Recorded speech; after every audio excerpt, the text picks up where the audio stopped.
handing me opportunity, and this win over Spence on April 16th is going to propel me into those big names as welterweight. Did you want this fight, Chris, or was this a fight that placed at you and you said, you know what, why not? It's a good opportunity for me to take that next step for a possible title shot. Just as I said at the podium, I've never picked my opponents. I never picked who I fought. And honestly, I've never even gone by the rankings. It's just I got to beat everybody who's in front of me. That's what this fight is. Spence is just another guy in the welterweight division. If the fight didn't happen now, it was going to happen later anyway. I've always said I'm willing to fight all the top guys in my weight class. Whether he is one right now or will be one day, it doesn't make a difference. So now you're a permanent resident of 147 pounds. There's no fluctuating back and forth from 40 to 47. You're a permanent resident at 147. I'm a permanent resident for right now. That's going to be my answer. Unless you get a good money shot to go to 40?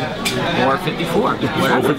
I mean, again, back to being a throwback, wherever the fights are, wherever the good fights are. I'm looked at as the veteran here, and I mean, I don't disagree with that, but I'm a young veteran anyway. I've had big fights. I don't have a ton of fights, but I've had a ton of experience, and I think that's really gonna propel me in the rest of my career. Going back to Jack's question about being a gatekeeper for someone like Errol, I mean, someone like yourself take offense to even being labeled as a gatekeeper because you don't see yourself as being in that position. I think it's completely unwarranted because Spencer hasn't fought anyone. I don't know. I don't think he's fought a guy who's actually tried to win yet. So to put me in as a gatekeeper versus someone who is untested in real fights, I think it isn't even worth talking about.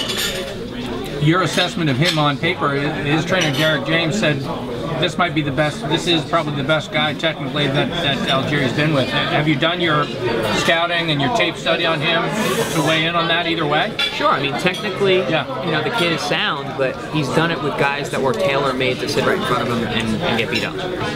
He hasn't fought a guy with footwork. He hasn't fought a guy who can box yet. He hasn't fought a guy who can punch yet. He hasn't fought a guy with experience yet. He hasn't fought, like I said, he hasn't fought many guys that are even in there to win. So it's going to be a really eye-opening experience for him, and I think a lot of people on April 16th. Have they talked to you about the stakes of what a win here means? Of course, not looking past this guy, but you got a sense of the stakes of, you do get a title shot if you win this? Yeah. Okay, good. I don't know what the exact stakes are, but you don't really. It doesn't matter. You don't have to know what they are. You understand that this is a big fight on a main stage. A win here is a huge step forward in anyone's career. So whether he's looking at this as a big step for him, this is still a big step for me. Even though I'm fighting a relatively mainstream unknown guy in the boxing world, it's a big step. You didn't complain about the Khan decision. You think you won that fight? I still do believe I won that fight. How do you see this fight overall? Because we're used to seeing you against the Pacquiao, the Khans, Ravana, big-time guys, and Errol's being looked at as a future big-time guy, but he's not there yet. So, I mean, how do you view this fight, just in terms of your resume and just what you've done previously?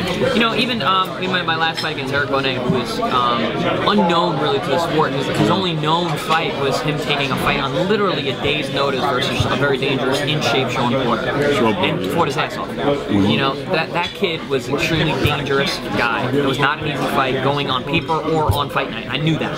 I took that fight very, very seriously. Wasn't very, very prepared, just like I always do. So it doesn't matter whether I'm fighting someone who the public knows and doesn't know. I'm going to be as prepared as absolutely possible. I'm going to go out there and give myself the best chance to not only win, but look good doing it.